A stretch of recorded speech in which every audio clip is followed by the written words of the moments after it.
All right, so if you want to just start from the beginning again. So hey, welcome everybody. I'm glad to be here this evening with you. I asked Simon to organize this training so that we could get everybody all on the same page to be able to go out and start setting up loop businesses. Vâng, xin chào tất cả anh chị một lần nữa. Và tôi rất là vui, hiện nay là tối tại Arizona ở Mỹ. Và tôi cũng đề nghị chỗ Simon á, là tổ chức cái cuộc họp của cái Zoom này để chúng ta đi sâu, chúng ta hiểu về cái sản phẩm, để cái chương trình đào tạo như thế này. Thank you.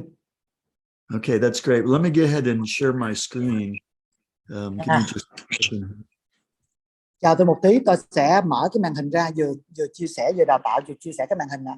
So what I'm doing first is I set up a test account to be able to use for this webinar assignment, and I'm logging into the affiliate back office of this test affiliate.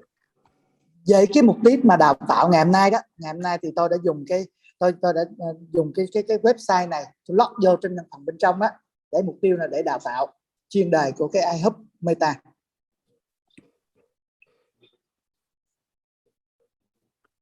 Okay, so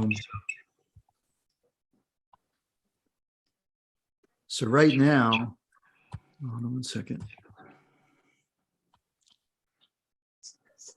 So right now I am logged into the affiliate back office.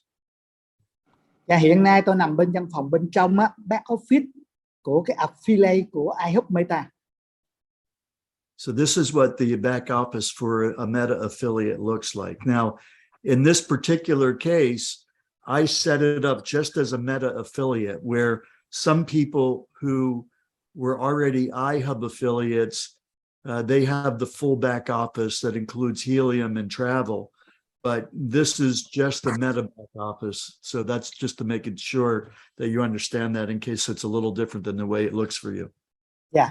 Đó, tôi muốn chia sẻ với anh chị đó, nếu anh chị nào mà đã có tài khoản của iHub Global ngày xưa, tức là cái lúc mà Helium á, thì anh chị nào mà đã vô được á, nếu mà vô được á, anh chị sẽ thấy là trong đó nó có iHub Global, iHub Travel và iHub Meta. Còn đây là cho những anh chị mà đang có thể sắp vô, chuẩn bị vô, nó gọi là iHub Meta. Yeah, so you can see that it's a limited dashboard here. It's only meta information. Đó, trong cái dashboard đây là những thông tin về nó cũng cơ bản chuyên sâu về cái iHub Meta. And so when you log into this dashboard, you'll see that there are two different links that we can use. This link here on the left side is the link that you only give to a business to sign up and order loop players. Khi anh chị vào trong đây á, thì mình sẽ thấy có hai đường, cái đường referral, hai đường giới thiệu.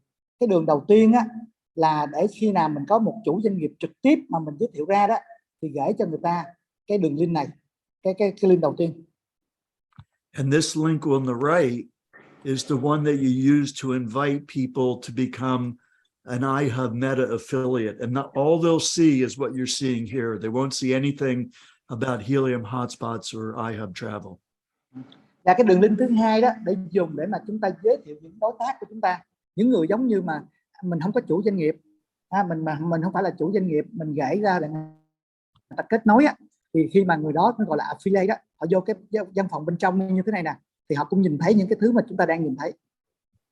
I'm going to log into my regular back office so that people can see the difference, just so that it's clear. Và tôi muốn vô vào cái văn phòng bên trong của tôi để cho mọi người thấy cái sự khác biệt. Nếu mà bạn là một cái iHub member đó, thì bạn sẽ thấy nhiều thứ hơn này, để cho các bạn nhìn thấy cái sự khác biệt. So this is the the full iHub back office when you log into it. Đó, còn nếu mình là một cái người mà coi như từ đầu của iHub á, thì bạn sẽ vô, bạn sẽ thấy cái văn phòng bên trong nó đầy đủ, nó cái version mà đầy đủ hơn. So you can see it's got Helium track and travel, and then when you click on the iHub menu and you go to the Loop TV dashboard, then it takes you to the same place that we just were.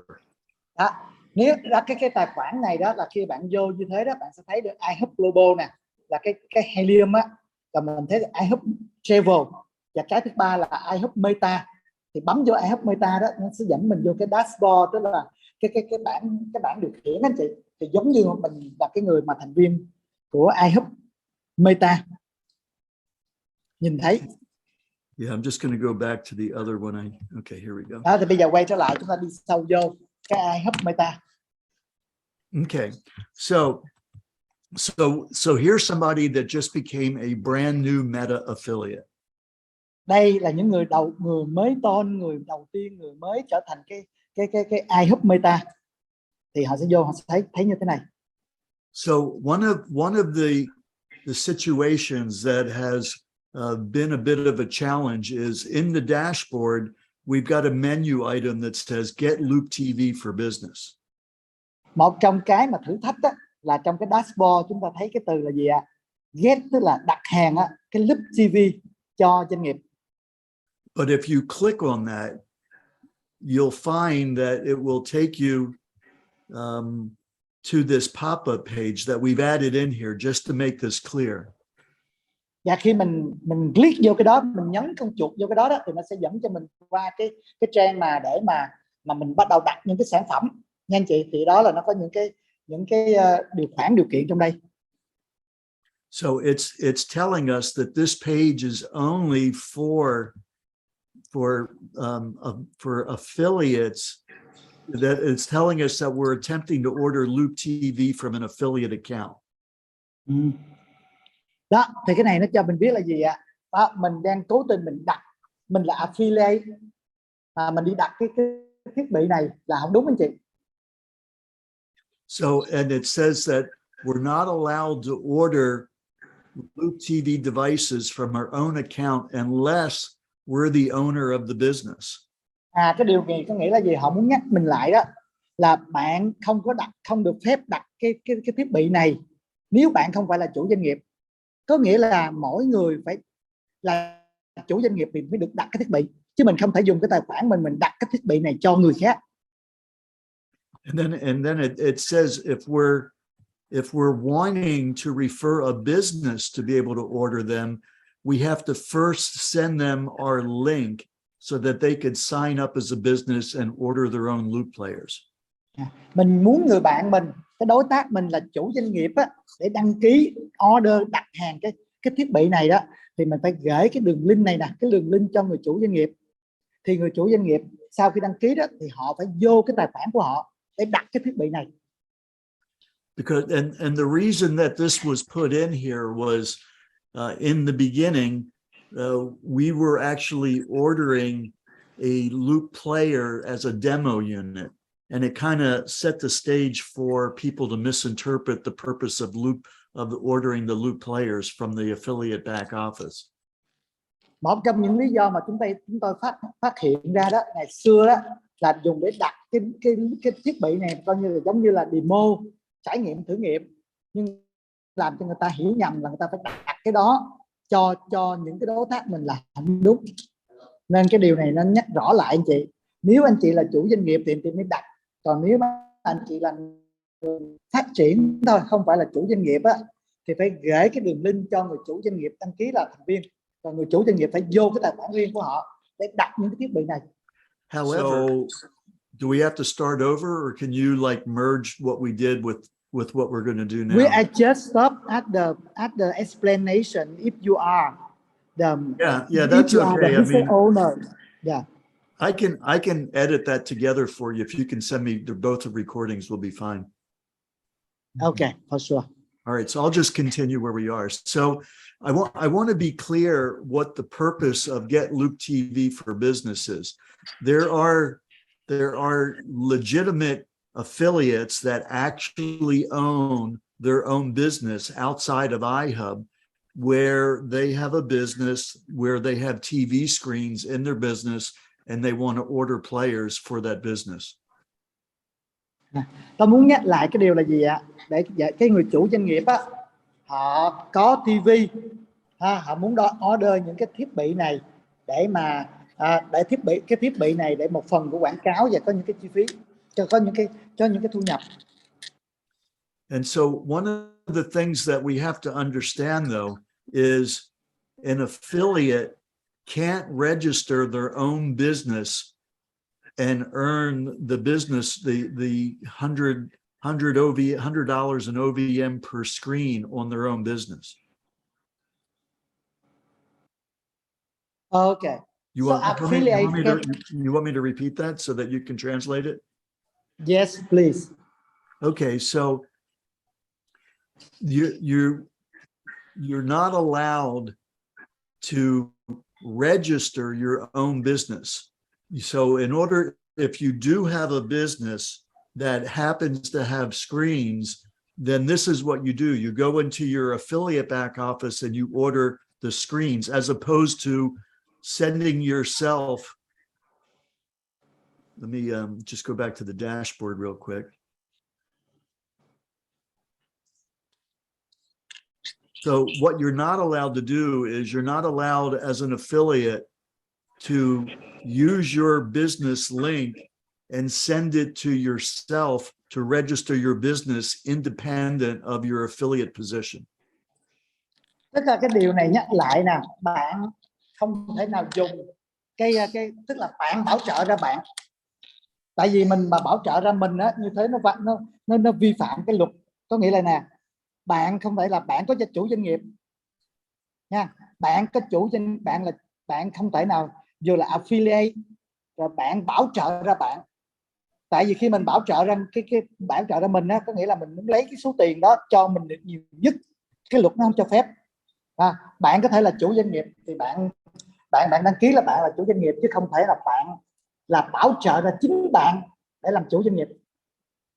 So that would end up with somebody double dipping, where they're earning the business portion, the 200 OVM per screen as the business, and also getting the $100 as the affiliate portion. That's expressly not allowed. Họ không cho phép anh chị, có nghĩa là bạn cố tình bạn kiếm tiền hai lần á. Một mặt á, bạn là chủ doanh nghiệp á, thì bạn có 200 đô cái tivi mỗi tháng, nhưng bạn cố tình bạn lấy bạn bảo trợ ra bạn bảo trợ ra cái tivi đó thì bạn có thêm 50% là 100 đô nữa, đúng không ạ? Thì 300 đô như thế rơi cho một người thì công ty nó không cho phép. Họ tránh cái trường hợp mà mình cố tình mình gian lận trong cái này. Thì họ không cho phép cái chuyện mà mình bảo trợ ra doanh nghiệp để mình lấy chọn 200 đô và 100 đô mỗi tháng cho một TV, thì họ không cho phép như thế. So to handle the situation where affiliates do have their own business, then we've got it set up for an affiliate to go into their back office and use this menu item to order the players for their own business. Để mà tránh được cái đó thì bạn có thể là chủ doanh nghiệp, bạn vào đây bạn đặt cái tivi, đặt cái thiết bị cho cái device như thế này nè cho bạn trước khi bạn là chủ doanh nghiệp. And so what actually hold on Michael, okay, sure. hold on. Anh Jimmy, anh hiểu được cái này không? Anh có thể bị cái trường hợp này anh diễn giải lại cho các bạn cả bạn Việt Nam nghe thử anh. Cái khó của các bạn Việt Nam á, là các bạn chưa có được quyền làm cho cái doanh nghiệp của mình. Dạ biết, đúng anh. Nhưng mà ở đây một số người cũng đã có quyền. Khi anh chị làm enroll rồi, tức là cái người Việt Nam bảo trợ cái người ở Mỹ làm affiliate, thì anh chị phải training, phải giúp cho đỡ cho cái người làm affiliate á, tức là nhà phân phối á, một cách cẩn thận. Nếu không á, thì những người đó sẽ làm sai. Họ rất dễ phát hiện khi anh chị làm sai, tại vì mỗi lần anh chị sign up cho chính mình đó, thì cái IP address của anh chị á, cái phone của anh chị đó, họ sẽ phát hiện được là không phải là cái phone của người chủ doanh nghiệp, mà là cái phone của chính anh chị luôn. Thì cái đó là họ phát hiện. Ngay cái bản thân Jimmy cũng làm sai ngay từ lúc đầu. Nếu như vậy bây giờ xem anh tóm tắt anh Jimmy ơi, cho em chấm tắt đi, không mình chi tiết quá nó sẽ rối anh em Việt Nam. Ở đây có những người ở Mỹ chứ không phải ở Việt Nam không. Nói tóm lại là họ muốn bảo vệ những người affiliate, những người mà phát triển cộng đồng, bởi vì họ tránh cái trường hợp mà xem mình nói ví dụ nè, chồng là kỹ sư làm việc ở hãng, vợ là chủ doanh nghiệp, mà ông chồng á, ông trở thành cái người affiliate để bảo vợ ra vợ là chủ doanh nghiệp. Thì tại sao họ muốn làm vậy? Bởi vì bà vợ là chủ doanh nghiệp á, phải được 200 đô một TV một tháng, thì phải là ông chồng ông bảo trợ là bà vợ á, ông được 50% là 100 đô một tháng. Thì tập đoàn không cho phép, cấm tuyệt đối cái này, bởi vì như thế đó nó sẽ không có công bằng. Không, khi hai người đó là vợ chồng khai thuế với nhau ở chung một nhà là không cho phép làm cái này. Nó để đó như vậy cho anh chị nắm được cái đó là để mà tại sao nó có buổi đào tạo như thế này. Yes. Simon ơi, mình có một cái câu hỏi trên cái mục chat á, cũng rất liên quan đến cái trao đổi này. Simon hỏi ông Michael xem cái đọc cái câu dịch cái câu hỏi của mình dùng cái trong cái trường hợp này thì cái cho những cái người mà đọc đây rồi anh dịch, anh đọc đây rồi anh dịch. Bây giờ nhá, anh hiện tại á, ví dụ như là một cái người nào đó hiện tại đang tham gia là một cái affiliate, nhưng mà sau một thời gian á, họ bắt đầu quyết định kinh doanh, họ mở một cái quán cà phê, và cái quán cà phê của họ tất nhiên họ có cái màn hình TV. Thế thì trong trường hợp này họ đang là thành viên với là cái tư cách là affiliate, thì họ sẽ đăng ký nhận cái thiết bị về lắp cái TV ở cái quán cà phê của họ như thế nào? So the question Nikolai asking, let's say the affiliate in America, they just affiliate first, but maybe half year later they become the business. They're the business owner. They want to order the device for his business. Is that possible? How he can do that? Yes, that's exactly what this is for. So let me explain what happens when you do order the players from this link. Okay, so let's just say I agree. All right. Now we're able to actually order the players. But so this is what happens if I go ahead and now order the players. You know, this is the process of ordering the players. You know, request loop players.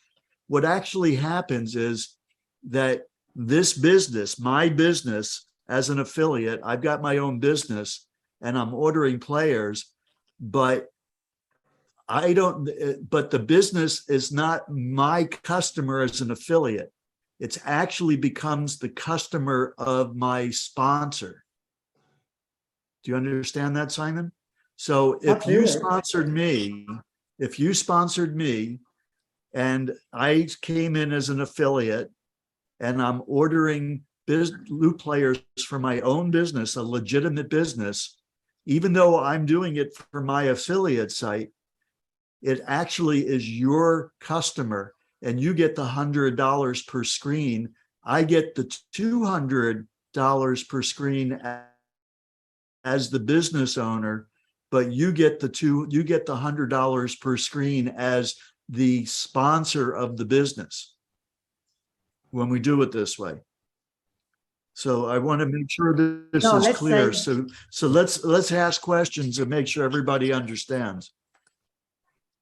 Can I ask you, Michael, because from my understanding that if you become the affiliate and later you have a business and then you order the Loop TV, so that Loop TV $200 a month belong to your upline. No, that's incorrect, Jimmy. That belongs to you. It belongs to you because it's your business, right? But 100 belongs to your upline. But the $100 would go to your sponsor because the business, the affiliate is connected to the sponsor as an affiliate, but the business is connected to the sponsor as a customer. Okay. Can I explain? Okay, đơn giản như thế này đi anh chị. Đơn giản như thế này. Explain that in Vietnamese. Yes. Đơn giản như thế này, cái câu hỏi của anh Khánh á, bạn là affiliate ở Mỹ. Sau này bạn có doanh nghiệp thì bạn order cái loop TV của bạn, tức là cái thiết bị cho cái doanh nghiệp của bạn á, thì nó chuyện gì xảy ra? Thứ nhất là bạn vẫn dùng cái tài khoản affiliate của bạn á, khi mà bạn có doanh nghiệp thì order cho bạn, thì hệ thống tự hiểu bạn chỉ được 200 đô một TV một tháng thôi, và cái người bảo trợ là phải người trên bạn, cái người bảo trợ bạn chứ không phải là cái người mà bảo trợ bạn á, chứ không phải là bạn bảo trợ bạn là bạn kiếm được 100 đô nữa nha. Nhắc lại, No Simon, lúc đó Khánh được 100 thôi, còn 200 thì belong to cái người apply á, ông mới giải thích á.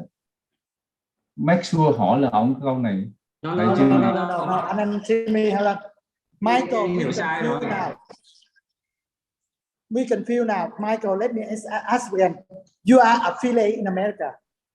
One day you have a business.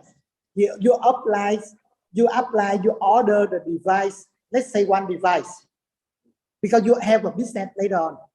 So the $200 come to you, or $200 come to your direct sponsor.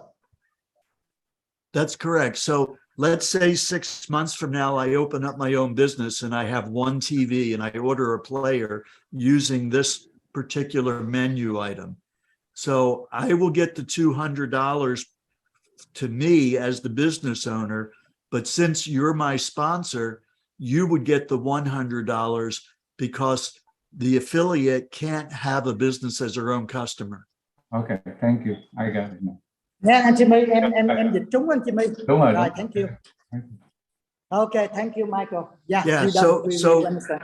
if somebody actually did intend to order it for a business and they ordered it using this screen, if it went through the system, but it probably would be denied because the addresses wouldn't match.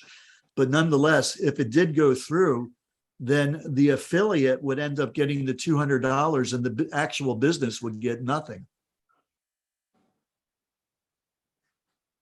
Do you see? So the system figure out.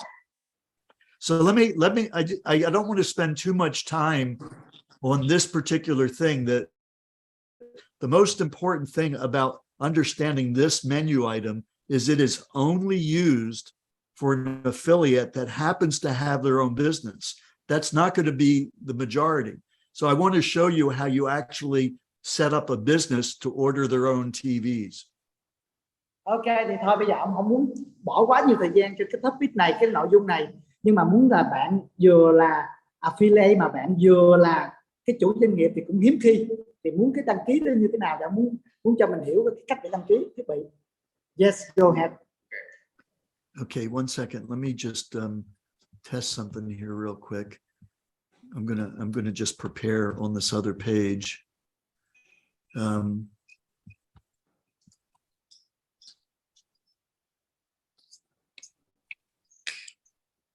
Okay.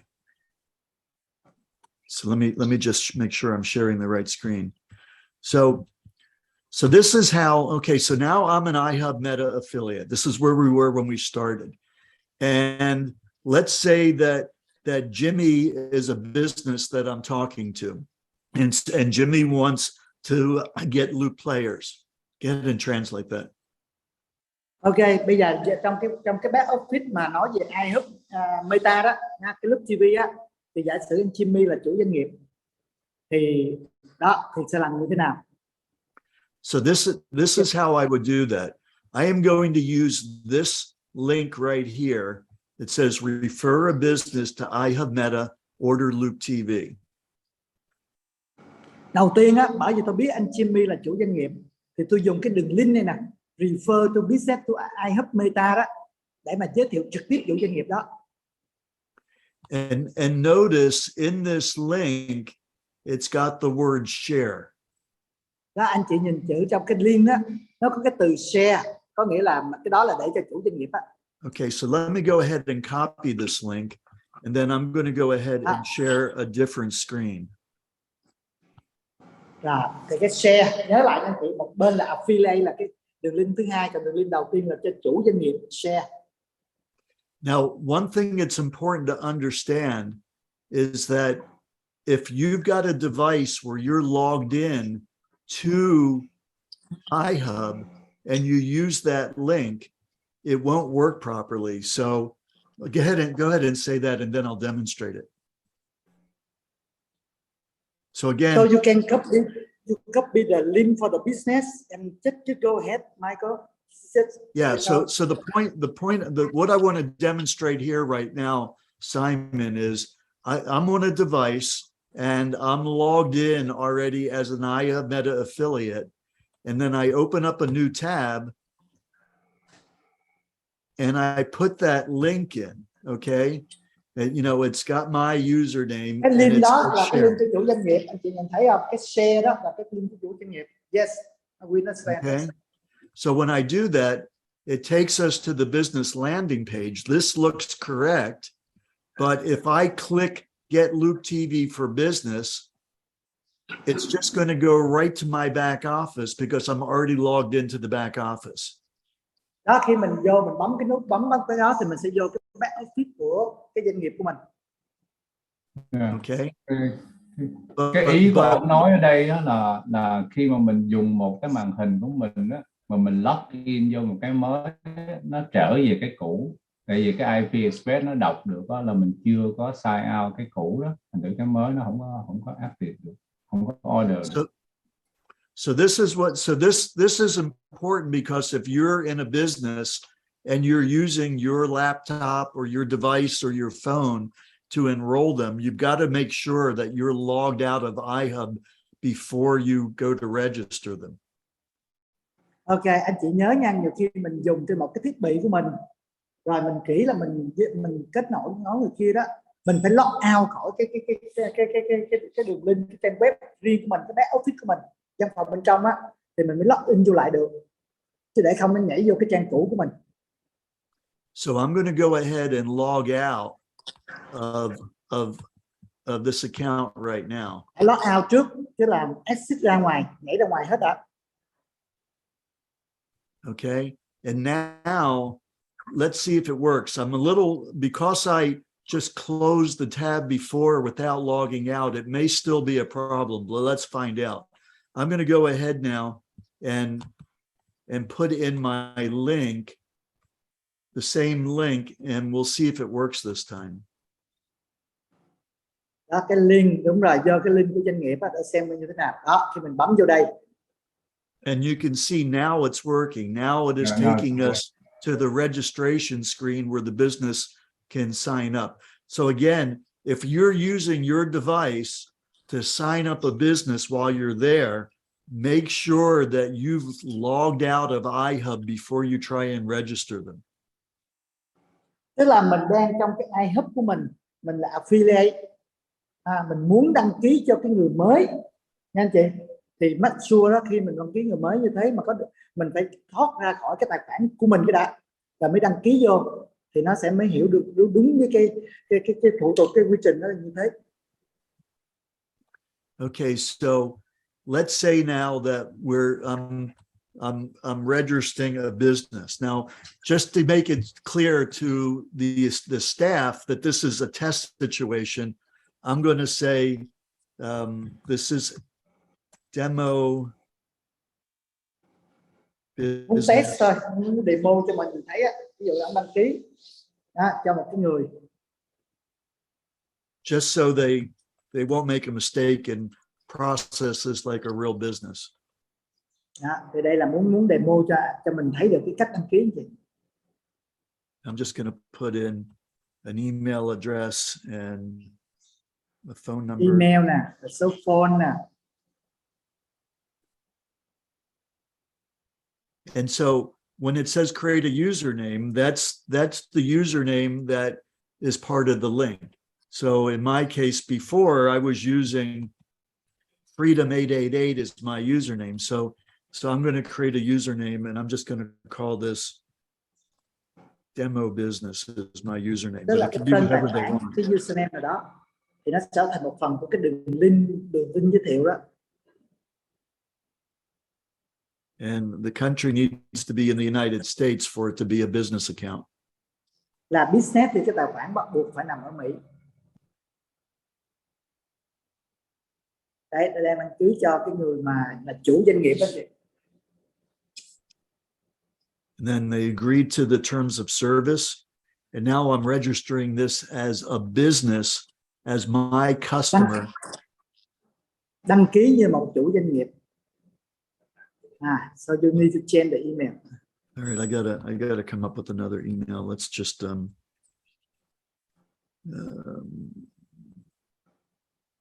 going to use a different one of my email addresses. Not that it has to be a real email for this, but just to be sure.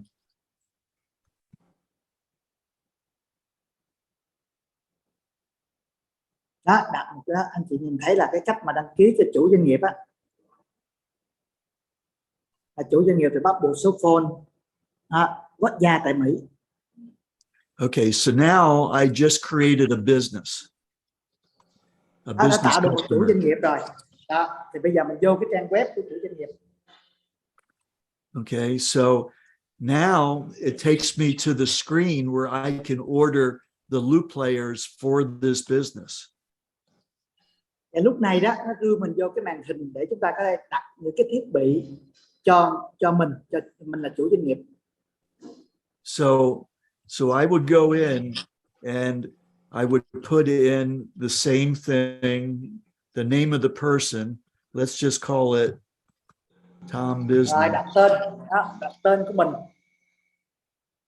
họ tên, số phone ở Mỹ. Okay, and there's a lookup in here. So if let's say I'm looking, let's say my business is a restaurant. Well, I'll just look up like a Chipotle. Nó có If thể that's what là my business is, or whatever I put in, it'll actually start searching for the business based on what I put in here. So, let's say that this was my business, and it'll automatically fill that because it's searching Gmail for businesses. có thể là Not doanh Gmail, nghiệp mình đã it's- đăng ký ở Mỹ rồi. Hold on Michael, có thể doanh nghiệp mình đăng ký ở Mỹ rồi, khi mình đánh số phone như thế đó, nó phải nó hiện lên sẵn như thế. Hoặc là nếu chưa thì mình phải đăng ký thôi. Tên doanh nghiệp của mình nè, và địa chỉ, những thông tin liên quan á, nó sẽ hiện luôn cho mình. Còn nếu không thì mình phải đánh thôi. Mình đánh máy vô, mình type in vô. So part of the verification process on this is it's using Google Maps to determine that it's a real business. Tức là một trong phần mà để đăng ký như thế này là các cái quy trình đó, nó sẽ có Google Maps, họ sẽ kiểm tra thật sự cái doanh nghiệp đó là đúng hay không thôi. Họ tránh cái trường hợp là doanh nghiệp mình nói mà không có doanh nghiệp gì, nó phải là doanh nghiệp cụ thể. So let's say I have a nail salon, and I start putting in the name of the nail salon. Let's say the name of it was Nailed It Salon. It would find it, and then it'll automatically put in the address information of that salon. Ví dụ như ông đánh tên cái ngành nail đi, nail ở đó thì tự nhiên là đúng, cái mình chọn đúng thì nó sẽ cung cấp những thông tin về địa chỉ rồi, tiểu bang nào, cái zip code nó là gì, số phone. So whatever the name of the business is, you would put it in here, and if it's a business that's been around long enough for it to be in Google Maps, it will be able to automatically populate these fields. Nếu mà doanh nghiệp mà nó ở trong thương trường lâu lâu á, thì Google Maps nó sẽ nhận dạng, nó sẽ pop up, nó sẽ list ra cho mình. Còn nếu mà không có thì mình phải đánh anh chị. But if the business is new and it doesn't show up in Google Maps, then you can go ahead and manually fill in these fields. Nếu mà doanh nghiệp nó không có trên Google Maps á, thì mình cứ dùng tay ra mình điền những cái thông tin để của doanh nghiệp mình vô trong này. But that would require some additional documentation to show that it's a commercial business. Và dĩ nhiên nó sẽ cần một số cái thông tin cơ bản mà mình phải cung cấp để chứng minh đó là một doanh nghiệp đang hoạt động. So the key is that the business has one account, but the business can have multiple locations, but you have to place a player order for each individual location. Dĩ nhiên á, doanh nghiệp mình nó có thể là một cái tên là một, nhưng mình có nhiều cái vị trí khác nhau, nhiều cái location, nhiều cửa hàng khác nhau, thì mỗi cửa hàng mình phải gửi một cái order riêng tại cái địa chỉ khác nhau anh chị. Nhắc lại nha, bạn có thể có 10 cái nhà hàng, có 5 cái nhà hàng, có 5 tiệm nail trên một cái tên, thì mỗi cái như thế này là mỗi cái địa điểm á, mình phải đặt một đơn hàng khác nhau, tại vì cái thiết bị nó sẽ gửi trực tiếp về cái cửa hàng đó, và phía cho tập đoàn công ty họ phải theo dõi, họ kiểm tra được, họ biết cái thiết bị gửi về đúng địa điểm. So we're placing an order now for this first location, and it's asking the number of players are requesting. So let's say we're requesting 2 players. Đây là một cái ví dụ để chúng ta đặt cái thiết bị cho cái địa điểm đầu tiên. Thì ví dụ ở đây mình cần 2 cái màn hình, mình có 2 cái màn hình thì đặt 2 cái thiết bị vào đây. But it is not necessary to order a player for every screen that's in that location. Say again, what? Not necessary what? It's not necessary to order a loop player for every screen that's in that business location. Và không nhất thiết là mình có mình ví dụ như bao nhiêu cái tivi là mình đặt bao nhiêu cái này, tùy mình thôi. So let's say that I own, well, let's say that this salon has 5 screens in it. Ví dụ như cái cửa hàng này, cái tiệm nail, cái salon này có 5 cái màn hình. But we're going to just start off with 2 screens so that they can make sure that it makes sense to get the screens set up and installed, and then they can always order the other ones if it makes sense. Và mình có thể mình có 5 TV trong cái cửa hàng, cái tiệm nail salon của mình, nhưng mình có thể là đăng ký trước 2 cái thôi, để mình về mình cảm thấy mình lắp đặt như thế nó có make sense, có hiệu quả, có hợp lý không, rồi mình hãy đăng ký tiếp.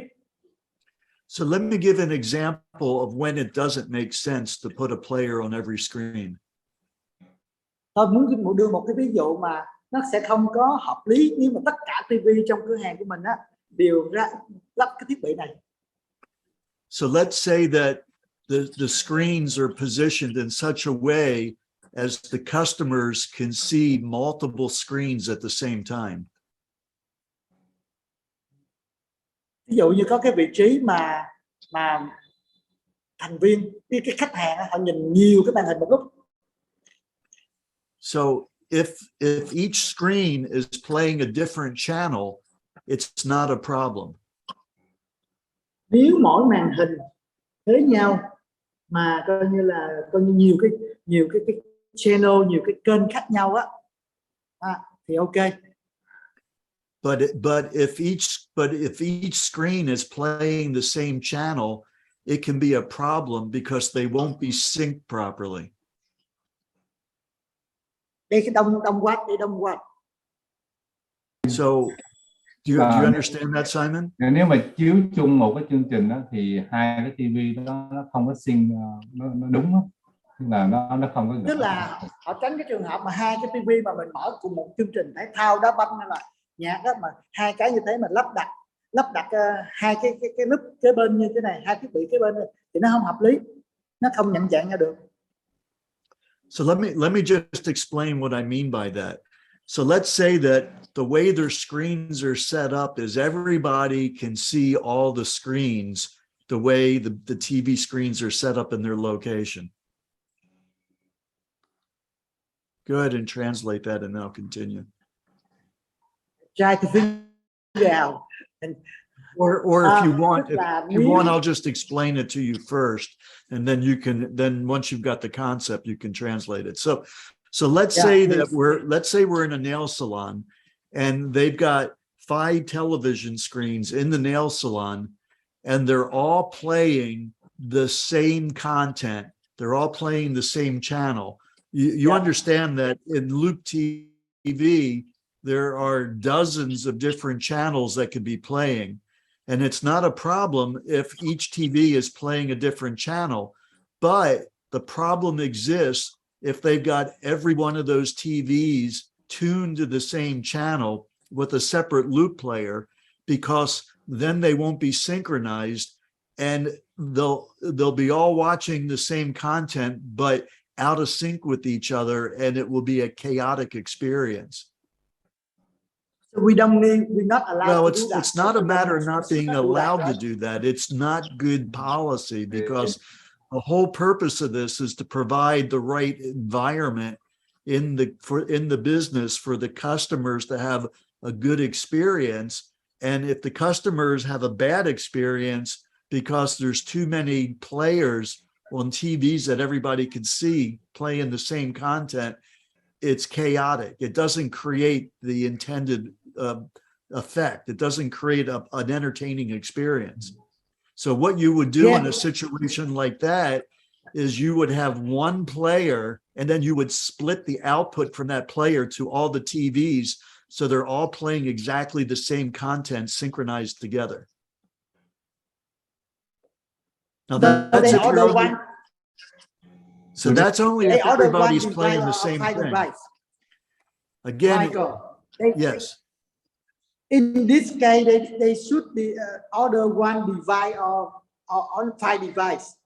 that's right. But if they're gonna play, say, three different things or five different channels, so that people can watch what's most appealing to them, it's okay to have all five TVs with a separate player. But some places don't do that. They've got one or two channels that they play, and that's when you have to be careful not to have too many players. But if they order five of them, no problem, right? Yeah, so that's why Luke prefers people to start off with a fewer number of players, get them installed, understand how this works and how the channel selection works, and then they can decide whether they need additional TVs. I mean, additional players. Do you Tức là understand? ông giới thiệu, ông giải thích như thế này, anh Jimmy nghe rồi có hỏi bổ sung nha. Tức là bây giờ á, giả sử trong cửa hàng bạn có 5 cái tivi, mà 5 cái tivi của bạn á, mà chiếu một cái thông tin, một cái thông điệp, một cái kênh, một cái kênh giống nhau hết, mà mình lắp đặt, mình order cả 5 cái thiết bị này về Loop TV player á, để chiếu nó giống hết như thế thì nó không có make sense lắm, nó không hợp lý lắm. Mình có thể là order 2 cái thiết bị thôi để chiếu 2 cái màn hình nó khác nhau đó. Còn nhưng mà tùy mình sau này mà mình cảm thấy hợp lý thì mà order hết cũng được, nhưng mà họ nói là nó làm như thế thì coi như cái người khách ta cũng không thích. Họ chỉ không có muốn mình lợi dụng là mình có 5 cái tivi để mình được cả 1.000 đồng anh chị. Mình nghĩ cái đó là cái mà họ muốn là không có. Ra cái chỗ này đơn giản thôi, thế này thôi, chỉ cần nói cho mọi người hiểu là ví dụ như bạn đăng ký 5 cái thiết bị 5 TV thì 5 cái TV bạn nên chiếu 5 cái nội dung khác nhau, đơn giản nó là vậy. Đúng rồi, phải vậy đi. Nhưng mà So I think it's easy for us to say, you know, please find device, find TV, find different channel. That's easy. Don't need to duplicate exactly. Right. Yeah. But here's the thing. It's much better for Loop if we order a smaller number of players initially, because what they don't want to have happen is people order a player for each TV and then only install 2 out of 5 because they realize that they should have only gotten 2. Understand. Ý là muốn nói là gì anh chị? Họ muốn ví dụ mình có 5 thiết bị thì nên order 2-3, chứ đừng có lại mình order 5 cái rồi về nó không ráp và để ngay chỗ đó, tất cả như thế thì nó không có hiệu quả. Họ không muốn như thế. Dĩ nhiên là họ sẽ mình nghĩ là sau này họ có cách kiểm tra, nhưng mà họ muốn mình cái doanh nghiệp đừng có tham. Mình có 5 cái mà về ráp với 5 cái thì ok, nhưng mà 5 cái tivi mà order 5 thiết bị mà về cứ ráp có 2-3 rồi bỏ 2 cái như thế là không nên. Đó là cái mục tiêu là như thế đó chị.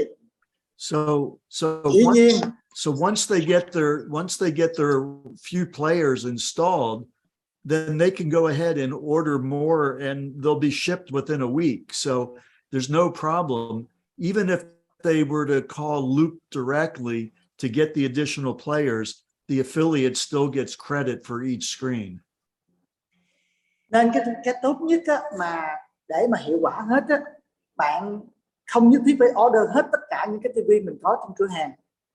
Mình order sao mà mình biết chắc là mình ráp vô, và khi mình thích được rồi á, mình order cho đủ trong cửa hàng của mình, chừng 1 tuần lễ sau người ta gửi thiết bị về. Và thậm chí bạn có thể đặt trực tiếp cái Loop TV, không nhất thiết qua bài iHub này nữa, thì nó dẫn tính cho cái hệ thống hoa hồng, nó dẫn tính cho hệ thống. Nói tóm lại là xài tới đâu dùng tới đó, đặt tới đó, đừng có đặt dư thừa. Đó là cách mình tư vấn cho cái người chủ doanh nghiệp là vậy. Okay, so yes. So anyway, that's just on the number for this particular location. Then you select the business type, and it's just from this drop-down list of businesses.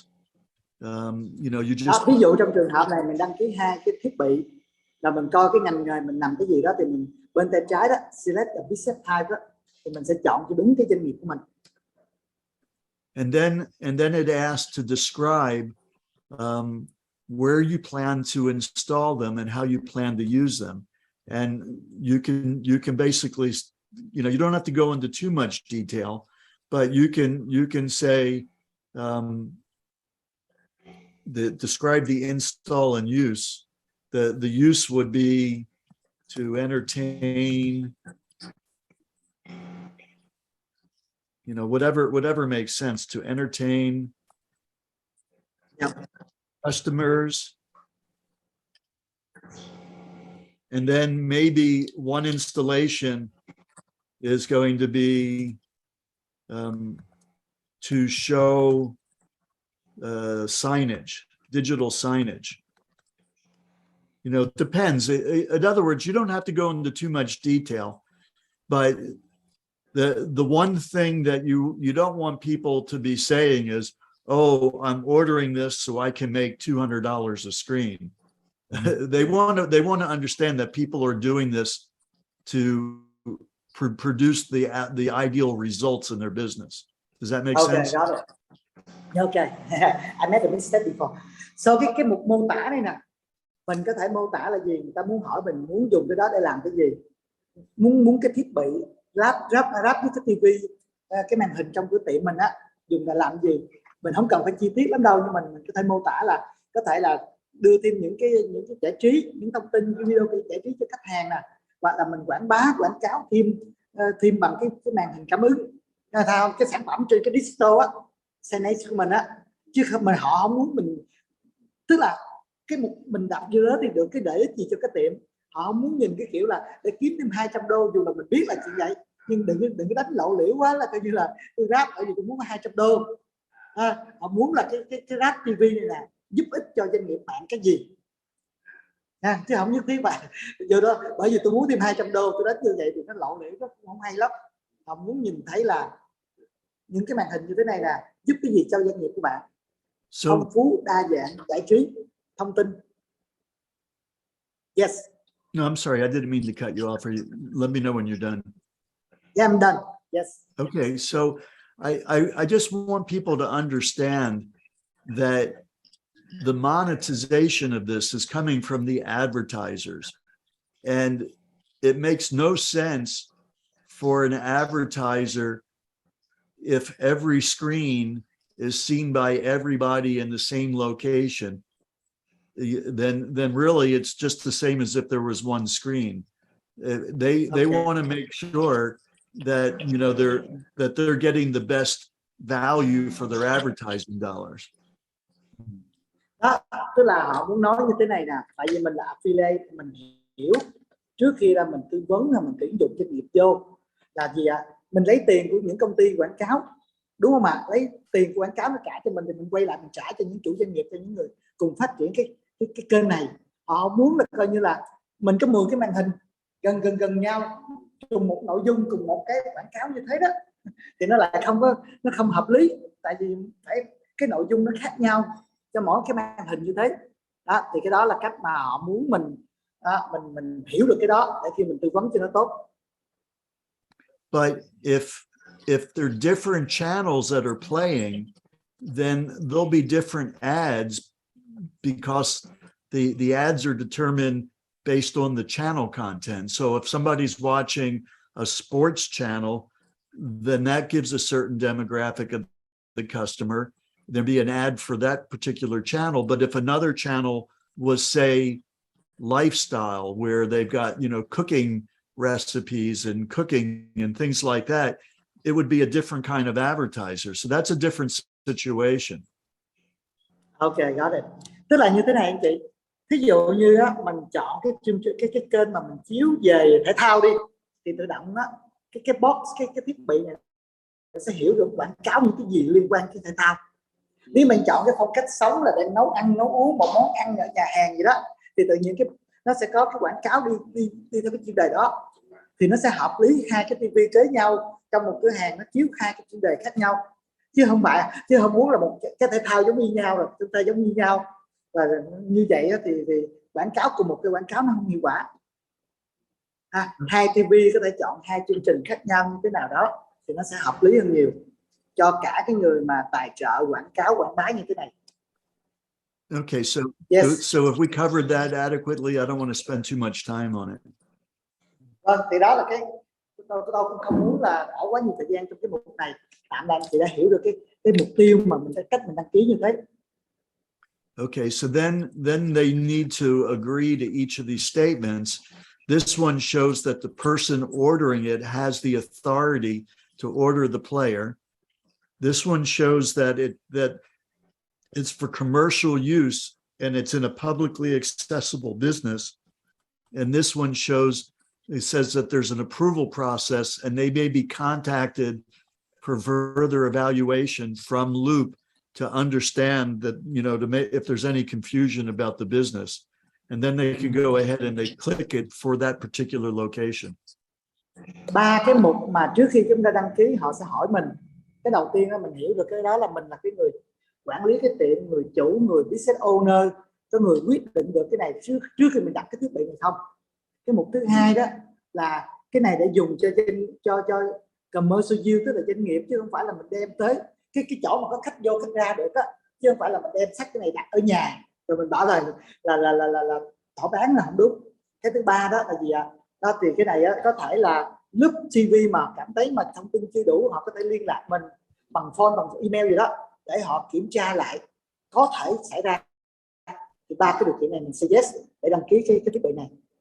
So you can understand the logic behind this. I mean, if some business owner said, wow, $200 per screen per month, I'm just going to put a whole wall full of TVs, you know, that's what they want to avoid. Tức là mình cái hợp lý, cái logic làm sao đó, họ không muốn là khi mà cái chủ doanh nghiệp mà họ mua thêm TV, đặt TV sát nhau bằng một nội dung như thế để có $200 một TV một tháng, thì không phải là cái mục tiêu như thế nha. Nó phải khác cái thông tin channel nó khác nhau tùy với nhu cầu doanh nghiệp. Để như thế cho mọi người hiểu. Because if that started happening, then the advertisers would not feel like they're getting the value for the advertising.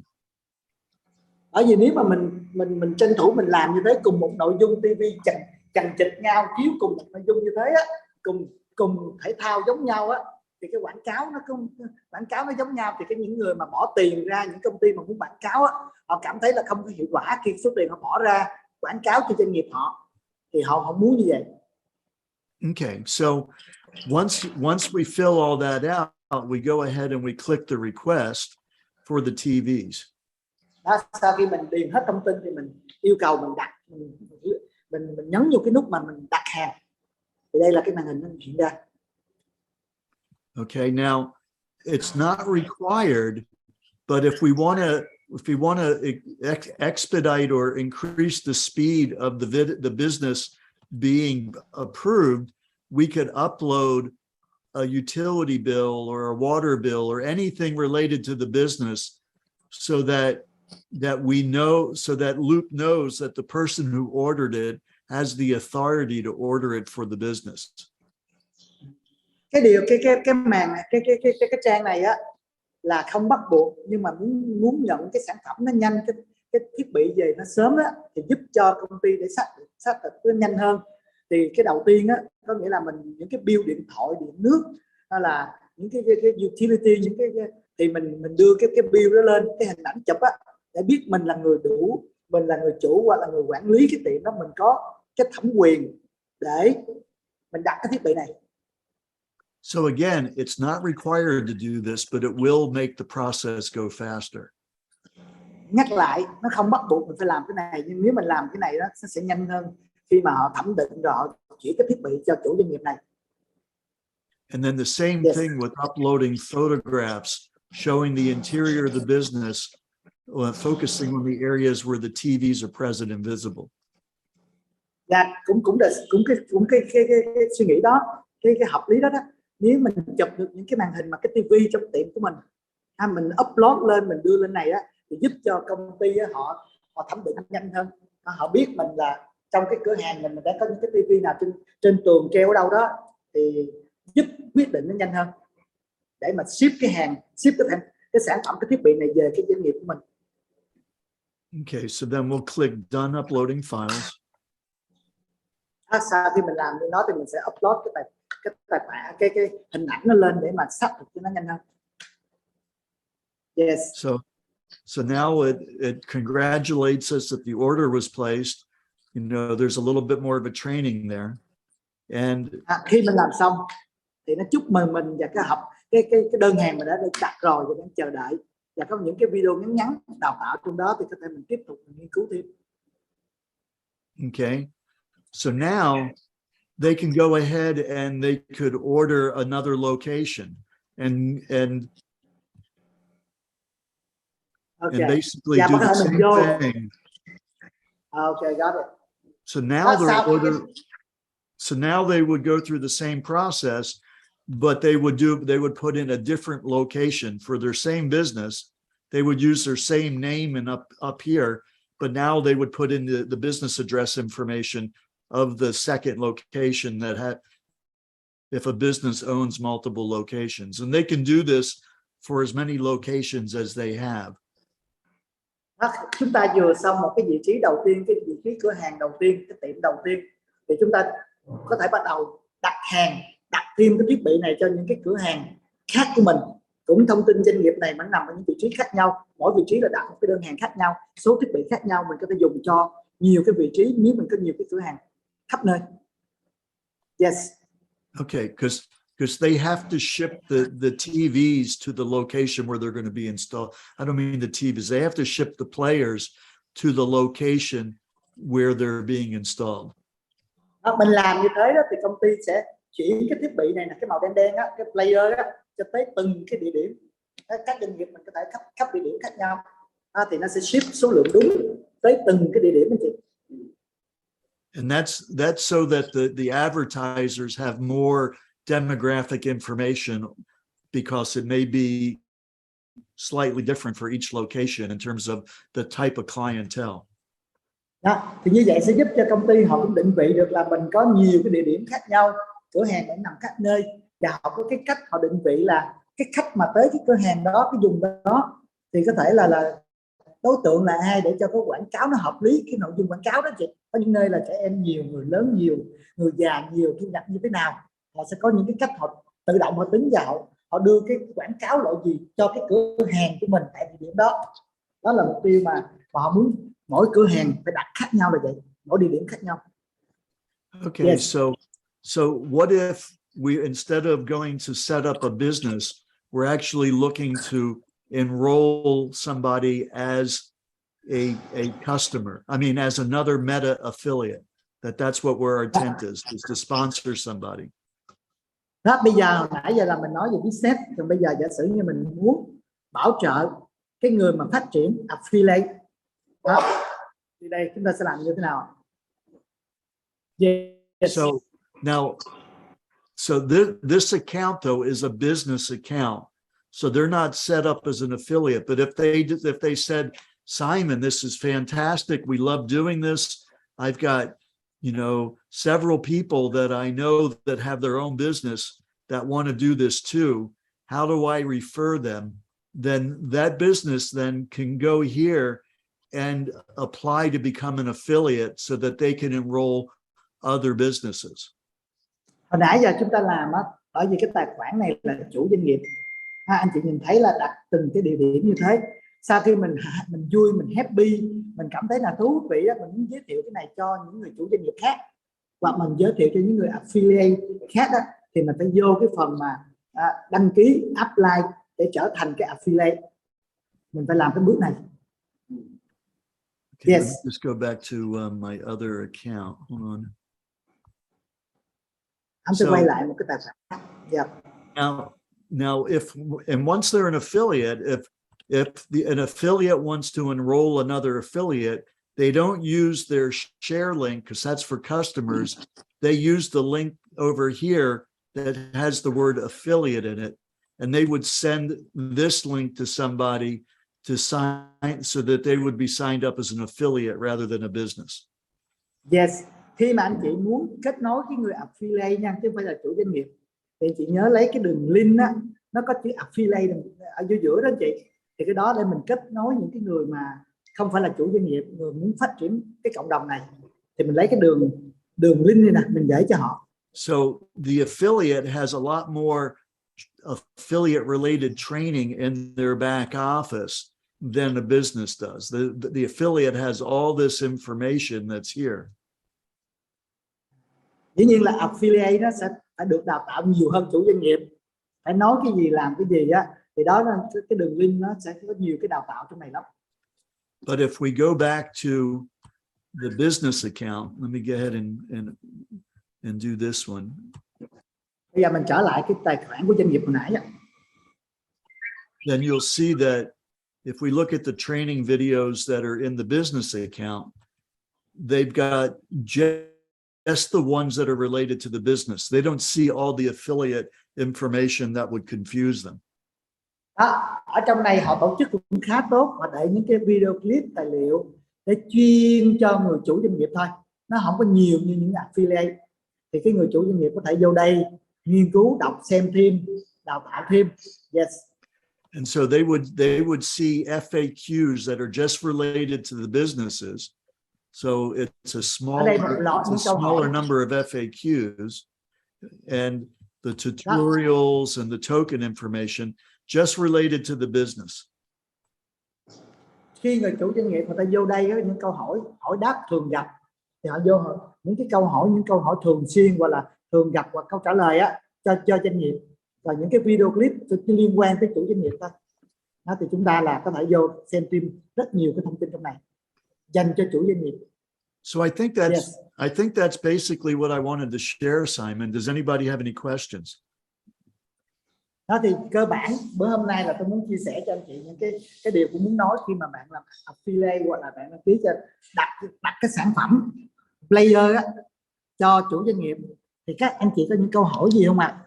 Anh chị có thể đặt câu hỏi hoặc là anh chị viết trên cái nhóm để cho tôi có thể trả lời, thảo luận với nhau, hỏi đáp nhau. Xin mời anh chị ạ. So just to summarize, when you're setting up a business, it's important to send them a business link and have them register the business. And it's important for them to start off with a smaller number of players until they get those installed, and then they can order more. Okay. Nói tóm tắt lại là thứ nhất là doanh nghiệp, nếu là doanh nghiệp thì mình để cái đường link cho chủ doanh nghiệp. Khi chủ doanh nghiệp vào á, để đăng ký như thế đó thì họ trở thành chủ doanh nghiệp. Và khi mà đặt những cái thiết bị player này nè thì không nên đặt quá nhiều, mình đặt vừa phải để mình quan sát và mình thấy nó hợp lý không trước khi mình đặt hết cho cửa hàng của mình. Thì cái đó là những cái mà muốn nhấn mạnh cho anh chị hiểu. Yes. So this, you know, we spent a lot of time going over things, but it really is pretty simple once you understand it. Chúng ta là nói lui rất nhiều thứ nãy giờ, có thể là chúng ta chưa hiểu, nhưng tóm lại là những cái ý chính là như thế ạ. Yes. And then the other thing is when we actually do our pre-launch in August, there'll be way more specific training on this so that people will understand with no problem as they become an affiliate. Nhưng mà sẽ đầu tháng 8 này á, nó sẽ bắt đầu chính thức tổ chức cái sự kiện anh chị, nó gọi là tiền thị trường của iHub này, sẽ có những cái tài liệu đào tạo nó rõ nét hơn, nó đơn giản hơn để cho tất cả có thể cùng bước vào hiểu, trở thành cái affiliate. Yes. Yes. So that's why I'm doing this training tonight, because everybody here that already is a Meta affiliate is part of the beta test group, where we didn't have all the systems and training in place. And we want to make sure that everybody has that so that people can continue to sign up businesses between now and the time the pre-launch comes. Đó, lý do mà tôi muốn có cái buổi Zoom ngày hôm nay đó là rất nhiều anh chị ở đây á, là trở thành affiliate của giai đoạn beta. Hiện nay là beta, giai đoạn beta cho trước khi mà đầu tháng 8, để mình hiểu được cái cách làm, và nếu anh chị tiếp tục kết nối người thì mình hiểu được mình làm cho chúng, chứ không phải là mình dừng lại. Thì đây là hiện nay chúng ta đang trong giai đoạn là cuối cùng của beta rồi, để chúng ta có thể tiếp tục hiểu và kết nối doanh nghiệp hoặc là kết nối affiliate khác làm cho đúng. Okay. Yes, chưa có đào tạo chính thức trước đây. Does anybody have any additional questions? Vâng, anh chị có những câu hỏi gì không ạ? Anh chị có thể là đặt câu hỏi như thế nào ạ? Cho mình hỏi ông Michael một câu hỏi với. Cái 200 đô mà doanh nghiệp đặt thiết bị vào cái TV của họ nhận về chia về thì hiện tại là họ có cái option nhận bằng đô không, hay là họ sẽ nhận bằng cái OVN token? So the question, $200 equivalent per screen per month for the business owner. Do they have an option to receive cash now or just OBN? So the answer is right now they can only receive the tokens until 90 days after the token is on the first exchange. Cái câu trả lời là hiện nay chúng ta nhận tương đương bằng OBN token cho tới 90 ngày sau khi cái OBN token chính thức lên những cái sàn phi tập trung của thế giới. So, and that will be sometime around the end of this year. Đó, cái lúc mà lên sàn thế giới đó là đâu đó khoảng cuối năm nay. And so the upside of that is during this time period, the tokens are only at 10 cents. So $200 would represent 2,000 tokens that they would be accumulating. Nhưng cái điểm mà điểm sáng có nghĩa là khi chúng ta nhận được 200 đô một cái TV mỗi tháng bằng OBN token á, bên tập đoàn chỉ tính có 10 cent thôi, có nghĩa là tương đương tới 2.000 cái token như thế đó. Đó, cho mỗi cái TV 2.000 đô thì tương đương là 2.000 cái token này. So imagine though that when it comes out on the exchange, it comes out at 35 cents. At that point, $200 would be divided by 35 cents. And so it's about 540 tokens instead of 2,000 tokens, something like that. So the value of getting in now during this early period is they'll be accumulating more tokens than they will after we reach that liquidity period. But after they reach that liquidity period, they have the option of just taking it out in cash rather than in tokens. Đó, một điểm thêm cho mình vừa hiểu mà vừa kết nối lại từ đây từ cái Helium á, chúng ta có lợi thế là gì ạ? Chúng ta nhận cái token giá 0.1 cent, mà trong cái white paper chiến lược là khi bước ra sàn là 35 cent. Có nghĩa là khi mà chúng ta bước ra sàn là cái token chúng ta là giá trị rất nhiều. Khi mà bước ra sàn rồi, khi mà đạt được cái cột mốc mà liquidity á, tức là tính thanh khoản tốt, số lượng nhiều, 90 ngày sau đó thì có lựa chọn, chúng ta muốn được nhận bằng tiền mặt cũng được, nhận bằng token cũng được. Thì họ có cái quỹ, họ có cái tính thanh khoản để cho bạn muốn chọn cái kiểu gì thì bạn chọn. So let me kind of explain a little bit how to talk to a business right now, because it complicates it when you start having the discussions about the liquidity of tokens and things that they may have no understanding about. Tôi muốn chia sẻ với các bạn cách các bạn chia sẻ cho chủ doanh nghiệp như thế nào cho hiệu quả. Có nhiều người ta cũng rối, ta cũng không biết là cái token này ABC như thế nào.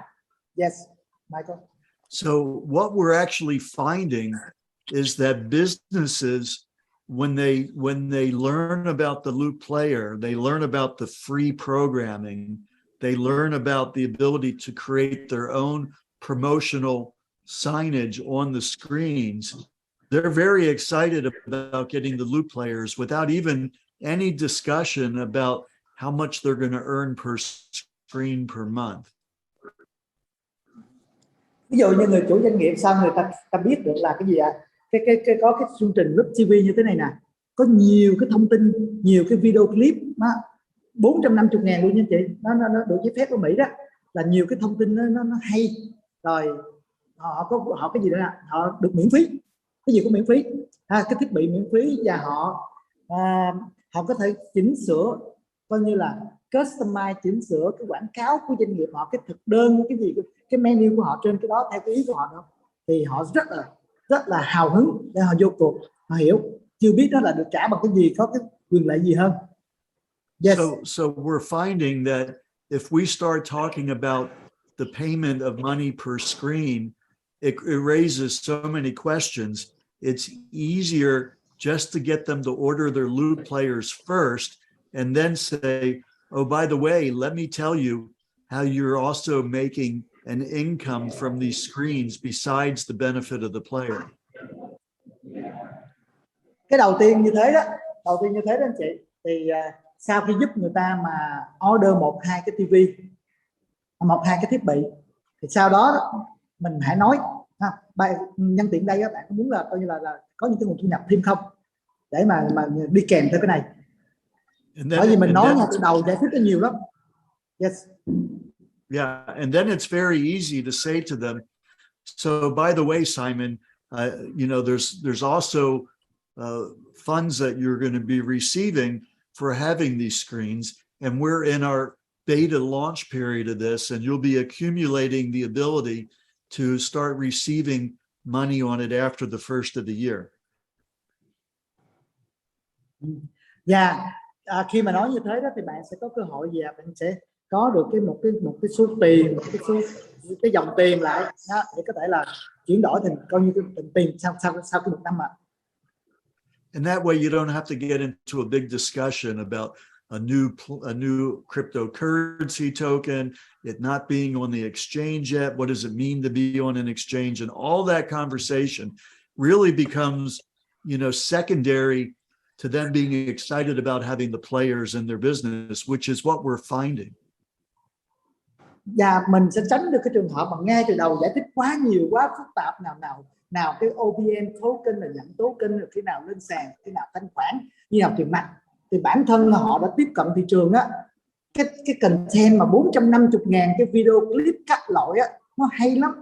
Tại mình chưa có trải nghiệm, giúp cho doanh nghiệp có thêm cái thông tin mà chiếu cho màn hình để entertainment, cái cung cấp cho khách ngồi chờ đợi đi qua đi lại. Anh chị ạ, cái này cũng sáng tạo nha. Xem mình nói thêm cái chỗ này á, mình cứ nặng vô cái chuyện là cái chủ doanh nghiệp họ suy nghĩ khác mình nhiều anh chị.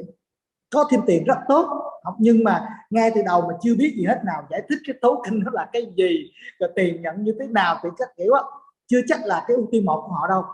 Chủ doanh nghiệp họ cảm thấy có cái gì đó, có thông tin, có những video clip sáng tạo đẹp hay, họ thích cái đó. Khi mà đăng ký cái thiết bị gì rồi thì lúc đó mình mới nói được cái chuyện thanh toán như thế nào đó, họ dễ vô đầu hơn. Đừng có làm phức tạp ngay từ đầu, giải thích quá nhiều. Yes. But after this liquidity period is reached, 90 days after it's on the first major exchange, then it's a whole different conversation, because then you can talk about how the businesses can just get cash without having to have a cryptocurrency discussion unless they're interested in cryptocurrency. Mình là những người tiên phong đi đầu, dĩ nhiên là có những cái chưa mình tìm cách chuyển chuyển thôi anh chị. Nhưng mà khi mà 90 ngày sau khi mà trên những cái sàn mà cái sàn lớn thế giới rồi á, thanh khoản ngon là thì rất là dễ. Mình cứ nói doanh nghiệp là muốn nhận được tiền mặt cho cash đô la Mỹ gì đó thì rất là đơn giản, rất là dễ. Thì cái đó mình để tới cuối năm nay. Yes. Because at that point they'll have the option in the OpenView Media app to just request the dollar amount and not have to go through a cryptocurrency exchange to change their tokens into cash. Yes. Lúc đó nó đơn giản lắm anh chị, tại vì nó trong cái option đó, mình muốn nhận bằng tiền mặt thì click vô cái nhận tiền mặt, khỏi cần giải thích nhức đầu lên sàn rồi đổi token ra tiền mặt hay là token bây giờ giữ rẻ, sau này nó khả năng nó tăng giá nhiều. Mình có những doanh nghiệp người ta không quan tâm tới cái token thì mình đơn giản hóa vấn đề đến thời điểm đó. Yes. But if a business right now does understand cryptocurrency, they're very much going to appreciate the ability to accumulate tokens at such a low cost. Nhưng tôi tin rằng những chủ doanh nghiệp mà họ hiểu được crypto, tiền kỹ thuật số, họ rất là thích, bởi vì họ biết là họ có cơ hội họ giữ cái OBN token tương đương giá còn thấp trước khi nó bung ra bên ngoài cả thị trường. Họ hiểu gì cái đó và lên những sàn giao dịch lớn thế giới. Because if they're collecting 2,000 tokens at 10 cents a token, by the time they can exchange it, if it is at 35 cents, that means they're really going to end up with like $700 per screen rather than the $200 a screen because of the appreciation of the token. Bởi vì khi mà mình nhận mà tương đương 10 cent hiện tại đó, khi mà lên sàn mà 35 cent đó anh chị, thì không phải là 200 đô đâu, mà tương đương lên 700 mấy đô rồi, trên 700 đô rồi. 3.5 lần 10 cent mà lên 35 cent khi list sàn anh chị, thì chắc chắn họ sẽ cảm thấy rất là hấp dẫn khi người ta hiểu được cái giá trị của token là tại sao tăng giá, tại sao như thế, được cơ hội giữ giá rẻ. But you don't want to get into that conversation with somebody that knows nothing about cryptocurrency, or maybe they're adverse to cryptocurrency and you don't even want to bring it up. Đó, dĩ nhiên là mình không nên đặt nói quá nhiều về crypto. Nhiều khi chủ doanh nghiệp người ta không biết cryptocurrency là gì, cái tiền điện tử là gì, thậm chí người ta tẩy chay, người ta tiêu cực cái này, nên mình có những cái cách mình giản đơn khi chia sẻ với họ. So once they got their players and they discover that they've been making money at the same time, they're excited about that. It's not a negative. Dĩ nhiên khi mà nhận cái token tương đương 10 cent sau này nó lên tới 35 cent đó, họ sẽ vui, họ sẽ hạnh phúc hơn, bởi vì cái giá trị họ nó tăng trưởng nhiều hơn trước đây. Đó, thì cái đó là câu chuyện của phía sau ạ. Okay, any other questions? Vâng, còn có những câu hỏi gì khác không ạ? Chúng ta cũng khá dài rồi, bên bạn cũng khá trễ rồi. Chúng ta chừng vài câu hỏi nữa thôi anh chị. Dĩ nhiên là Simon sẽ tìm mọi cách để cho có những cái buổi đào tạo sắp tới nữa nâng cao dần lên, cũng như là anh Khánh với anh Chummy rồi những anh em mà nắm được, mình sẽ hệ thống hóa lại đào tạo riêng cho thị trường Việt Nam, những người tiếng Việt nha, chứ không phải là một lần đào tạo là hiểu hết đâu. Nhưng cơ bản là gì ạ? Cho những anh chị mà đã có mã số là affiliate rồi, mình vẫn có thể sử dụng được ngay bây giờ, không chờ phải một tháng nữa, nửa tháng nữa đâu nha. Nhưng phải làm đúng theo quy trình. Khánh ơi, chắc em nghĩ như vậy có thể tạo hệ thống hóa lại sau này cho anh em những buổi sau của mình đi nha. Okay. Cơ bản là cái cơ hội, sao mình nghĩ là cơ hội nó lớn, anh chị cũng chịu khó để mà tìm hiểu để mình phát triển. Mình không nhất thiết ở Mỹ nhưng mình vẫn có thể kiếm tiền được khi mình có downline tầng thứ 10, tầng thứ 100, tầng thứ 1000 mà có TV ở Mỹ thì mình sẽ có cách mình kiếm tiền trong hệ thống trả thưởng vậy. So any question? Yeah. So Simon, well, go ahead and let's get all the questions answered, because I do want to leave you with some other information before we're done. Okay. How much time do you have? I'm okay. I have as much time as you need. But now you know, Simon, I'm totally here to support all you guys. Ông rất là nhiệt tình. Simon hỏi ông mệt, ông muốn ngủ sớm không? Nói tối nay ông dành cho mình, hỏi đáp chừng nào hết thôi. Ông sẵn sàng, ông giúp cho thị trường của mình. Nhưng Simon biết giờ trưa Việt Nam rồi, ở Florida bây giờ là 1-2 giờ sáng rồi nha. Thì bây giờ là anh chỉ có vài câu hỏi nào mà nó sâu mình hỏi, còn tự nhiên là đào tạo chính sách trả thưởng chương trình khác anh chị. Bữa nay mình đang nói về kỹ thuật để sign up, để hiểu, để làm trúng. Còn những cái chính sách trả thưởng ABCD thì nó sẽ có những cái buổi khác mình sẽ làm nha. Nói về doanh nghiệp, chuyên đời về doanh nghiệp thôi, chuyên nhờ cách đăng ký thôi để mình hiểu nha. Bây giờ doanh nghiệp nó hỏi là nó muốn đăng quảng cáo trên cái chỗ này nè, thì nó cũng chèn vô thì nó phải liên hệ công ty Việt Nam. So the question is, if the business they want to advertise on the system like that, what should they do? Or maybe not this phase.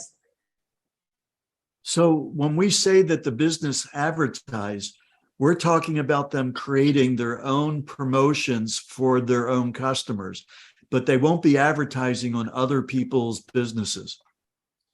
Okay. Right now, right? Tức là hiện nay Yeah, right now. I mean, that's the way it works. When we talk about digital signage, it's for them to promote their own specials or things that they want to tell their customers about. Cái câu hỏi của Dr. Trang cũng hay chỗ này nè anh chị, là chủ doanh nghiệp thấy nó hay quá, TV khắp mọi nơi trên toàn cầu, ở Mỹ này kia, muốn quảng cáo doanh nghiệp mình có được không? Thì bây giờ cái giai đoạn này không phải chưa được đâu anh chị. Giai đoạn này á là mình có thể trong cái TV riêng của mình, trong cái doanh nghiệp của mình á, mình có thể chỉnh sửa cái thực đơn nước nhà hàng hay là phòng mạch bác sĩ ABCD gì đó, mình có thể làm theo cái thực đơn của mình quảng cáo trực tiếp cái đó. Và thỉnh thoảng 10 phút nó có chạy cái quảng cáo của tập đoàn không âm thanh á, thì mình làm được, chứ mình không thể nào mình cái doanh nghiệp mình mà quảng cáo trên TV của cái tiệm khác được nha. Nhưng giai đoạn sau họ sẽ có những cái cách họ làm để cho từng cái địa phương hóa, thì cái đó là giai đoạn sau chiến lược sẽ mình biết. Nhưng hiện nay trả lời là mình chỉ quảng cáo được doanh nghiệp mình trong cái tiệm của mình thôi. Yes. Okay. Any other questions before I finish with what I want to tell you? Rồi, ok, còn cái câu hỏi nào không trước khi kết thúc? Tôi có một số cái chia sẻ với các bạn nữa, với anh em mình. Mình nghĩ chắc Thôi cái mình nghĩ là tạm ổn đi ha, mình sẽ có những cái buổi riêng của mình anh chị. So yes, we put another session question. They need to have a time to absorb first. Doing that. Understood. So let me just kind of expand this for your understanding, because OpenView Media has been working for 5 years in the tokenization of this digital out-of-home advertising. And that was before they knew anything about Loop. Đó. Tức là cái thằng OpenView á, tức là một cái công ty thứ ba trong cái group đối tác với nhau á, là nó có cái token riêng của nó đã 5 năm trên thương trường rồi, và nó đi sâu vô cái blockchain chuỗi khối về cái quảng cáo advertising, về cái loại token này trong cái ngành mà quảng cáo mà nằm trên blockchain chuỗi khối anh chị. So they've been working for 5 years on the advertising in the virtual space, in multiplayer games and other kinds of virtual reality or meta type applications for advertising.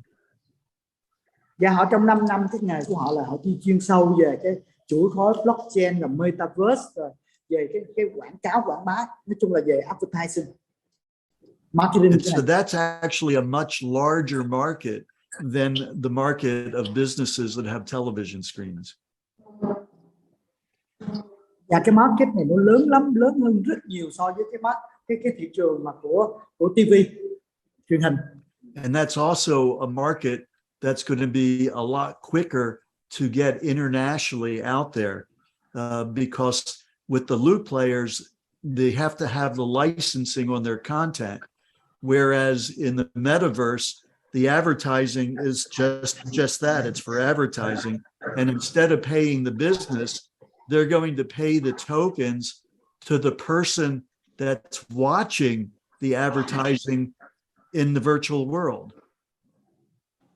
Và với cái Loop TV đó, với Loop TV như thế đó anh chị, họ có cái quảng cáo của họ tin rằng nó đi rất là nhanh trên toàn cầu, ở Mỹ, ở toàn cầu, bởi vì những cái clip của họ, những cái quảng bá quảng cáo, những cái clip của họ về quảng cáo đó, thứ nhất là nó có được giấy phép, được cái license, và nó trong cái thế giới ảo mà metaverse, trong thế giới thì họ có cách quảng cáo của họ và có những cái token đi kèm rồi, cái cách làm rất là sáng tạo. Nói chung là về cái họ biết cách họ làm gì, họ chuyên môn như thế này. So that's why we called it iHub Meta and not iHub TV, because there's going to be a whole lot of other very powerful possibilities for the advertising in that space. So we got the physical TV space, and then we got the virtual world of advertising as well, both of them as part of what this is all about.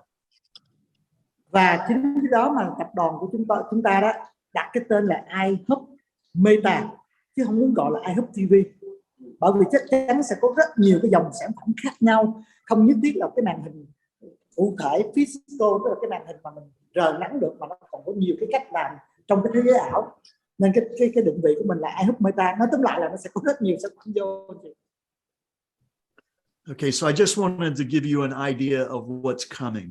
So what's coming is really huge and very exciting, and it's something that will be international all at once. Đó, tôi thật sự muốn cho các anh chị một cái điểm, cái điểm mà tập đoàn hướng tới là gì ạ? Muốn phát triển với cái cách làm như thế này, nó sẽ phát triển rất nhanh, rất rộng, khắp mọi nơi, nhiều sản phẩm vô, và nó đi khắp nơi trên toàn cầu một cái tốc độ rất là nhanh, rất là tiềm năng trong cái iHub Meta. Yes. Okay, so I appreciate your time and attention. I'm here to support you. Any other times you've got questions or any other types of training Zooms you want to do, I'm here to support you whenever you need it. Vâng, rất cảm ơn các anh chị đã bỏ thời gian để lắng nghe, để dự đào tạo, chia sẻ coi như là trong những dòng sản phẩm của tập đoàn. Tôi sẵn sàng lúc nào cũng hỗ trợ tất cả anh chị, có cần những cái buổi đào tạo khác, những buổi Zoom khác hãy cho tôi biết. Tôi ở đây để mình cùng hỗ trợ, cùng giúp tất cả anh chị em mình để có được nắm được một cái cách làm mới cùng nhau để mà phát triển cái doanh nghiệp của mình ạ. Thank you so much, Michael. Thank you for being with us. We always, you know, and we need you. It's not now, maybe more in the future. So, and we will come back for another webinars if necessary. Okay. Okay. Cảm ơn All right. ông Michael. Michael. Cảm ơn tất cả anh chị đã lắng nghe.